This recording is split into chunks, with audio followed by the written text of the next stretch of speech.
Hi everyone, so I just got my second order from scrapbookpal.com and it was really exciting because I've been wanting to get more skin tones and hair colors to use on my stamps. I hadn't quite had enough to really work with quite yet, and now I think I do. So I ordered with scrapbookpal.com. If you sign up for a free account with them, you get a pretty good discount.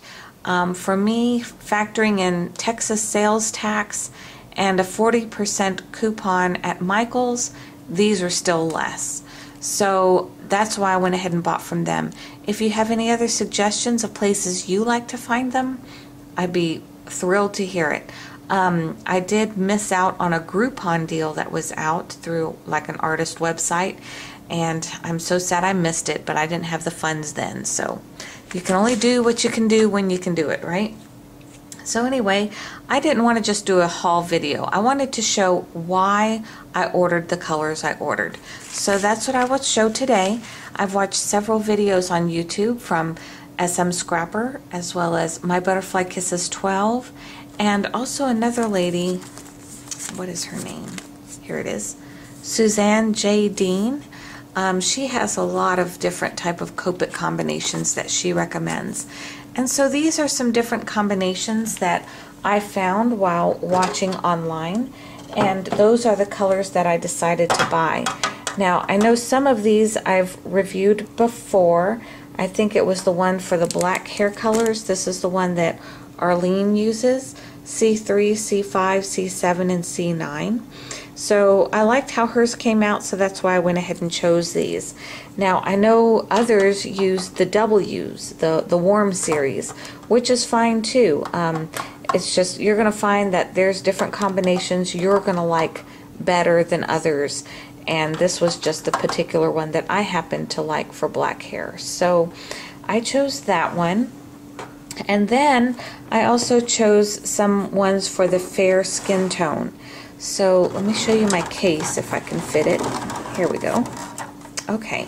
The case, in case you're wondering, I bought off of 7 Kids College Fund, and it stores a ton of markers. I think this one is for 72 markers. So I got room to grow. So for how I organize them is according to letter and then number, so I can find them easily. So for example, for fair skin, they recommend the E000, the E00, the E11, the R20, and the R00. So here they are all together. So that's what they recommend for fair skin tones. I chose that because both of my daughters are very fair skinned. And I have, because they're both semi-redheads, so I thought those colors would work well for stamps that I try to color to look like them. Now myself, on the other hand, I'm a little darker. I get really tan in the summer.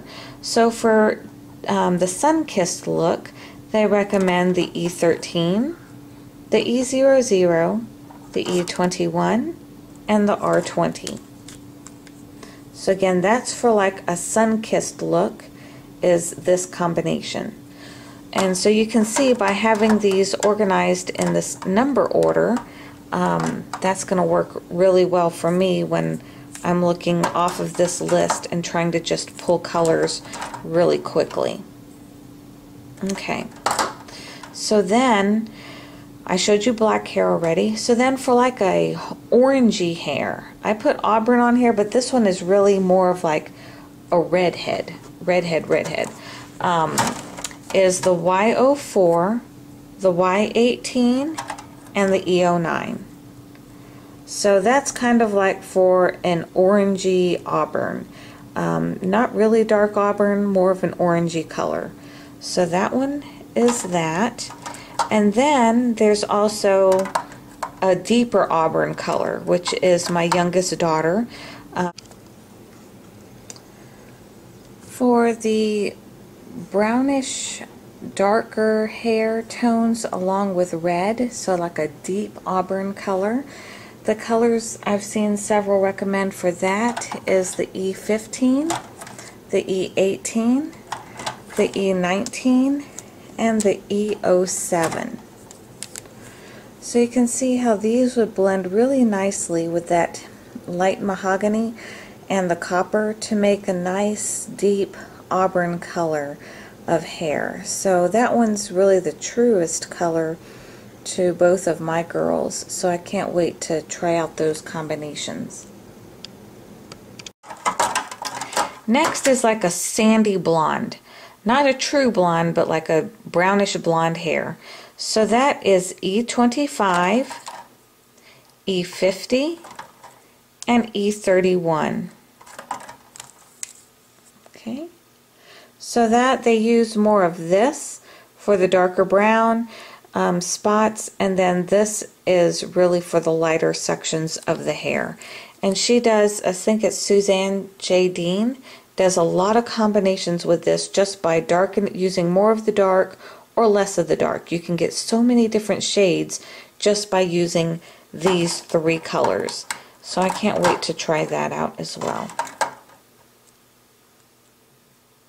Okay, then the last combination that I look forward to trying is a darker brown hair, which is like my oldest daughter's hair, which is E25, E29, E35, and E51. Now, I don't have E51, so I'm going to try it with E50, and maybe I'll get the E51 later.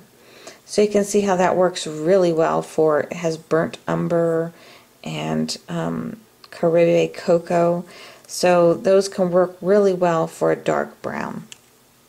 So I hope this gives you a few ideas on how to get started with Copics. Like I said, I am not an expert. I am just starting out myself, and I decided to start out with hair color and skin tones, and for the clothing, for the time being, I'm going to do paper piecing by stamping the stamped image on top of cardstock, and then I can layer their outfits on that way and add shading. So that's my start of my Copic collection, as well as I have the colorless blender and a few other miscellaneous little colors here and there. This one's really fun to have too for lipstick. This one's called R29 Lipstick Red. So I do have that one as well. So that's my Copic start, and I will show you images as I start adding them to my journal here as I try out these skin tones and hair colors. Thanks for watching.